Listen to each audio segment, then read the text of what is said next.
हिमानी नरवाल की हत्या पर गर्म हुई सियासत। अनिल विज ने दी पहली प्रतिक्रिया, कहा दोषियों को बख्शा नहीं जाएगा। जी हां, नमस्कार। नेक्स्ट 9 न्यूज पर आपका बहुत बहुत स्वागत है। हिमानी नरवाल की हत्या के बाद में हरियाणा में राजनीतिक सरगर्मी बढ़ गई है।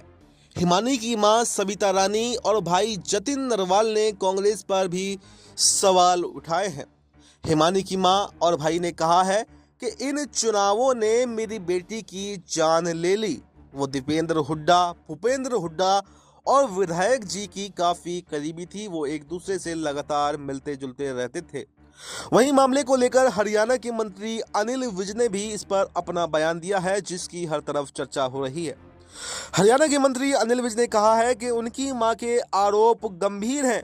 कांग्रेस के लोग पहले भी ऐसा करते आए हैं। जल्दी तरक्की करने के लिए दूसरों को पीछे ढकेलना कांग्रेस की पुरानी आदत है। पुलिस गहराई से इसकी जांच कर रही है और जो भी सच्चाई निकलेगी उसको अंजाम तक पहुंचाया जाएगा।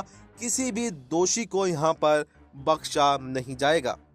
हिमानी की मां ने कहा है कि वो 11 दिन तक यात्रा में शामिल रही थी, मगर कोई कांग्रेस का नेता अभी तक पूछने नहीं आया है और ना ही किसी का फोन कॉल आया है। वो कांग्रेस में लगातार सक्रिय थी। पार्टी में काम करते हुए चुनाव के दौरान बहस या छोटे मोटे झगड़े तो हो जाते थे, जिसके बारे में बेटी मुझे बताया करती थी। हिमानी की मां ने आरोपी की गिरफ्तारी से पहले अंतिम संस्कार न करने की बात भी कही है। आपको बता दें कि हिमानी की मां सविता रानी ने कहा है कि चुनाव और पार्टी ने मेरी बेटी की जान ले ली। इस वजह से उसके कुछ दुश्मन बन गए थे। ये अपराधी पार्टी से भी हो सकते हैं, उसके कुछ दोस्त भी हो सकते हैं या विपक्षी पार्टी से भी हो सकते हैं।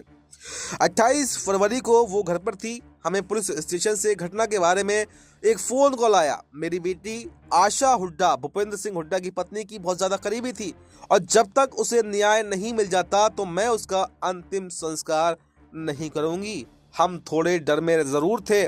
मैं अपने बेटे को यहाँ से बीएसएफ कैंप में ले गई थी। उन्होंने आगे कहा कि मेरे बड़े बेटे की 2011 में पहले भी हत्या कर दी गई है और हमें उसका अभी तक भी कोई न्याय नहीं मिला। इसलिए मैं दूसरे बेटे की जान बचाने के लिए उसको बीएसएफ कैंप में ले गई थी और चुनाव के बाद में वो पार्टी से थोड़ा निराश जरूर हो गई थी। उसने कहा कि उसे नौकरी चाहिए और वो पार्टी के लिए ज्यादा काम अब आगे नहीं करना चाहती है। वो पिछले 10 सालों से कांग्रेस से जुड़ी हुई थी और लगातार उसके लिए काम कर रही थी। अब वो शादी करने के लिए भी राजी हो गई थी।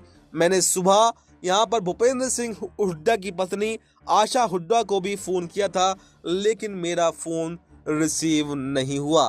तो इन सब तमाम बातों पर आपकी क्या राय है? कमेंट करके अपनी राय जरूर दें और देश दुनिया की तमाम बड़ी जानकारी के लिए देखते रहें नेक्स्ट 9 न्यूज़।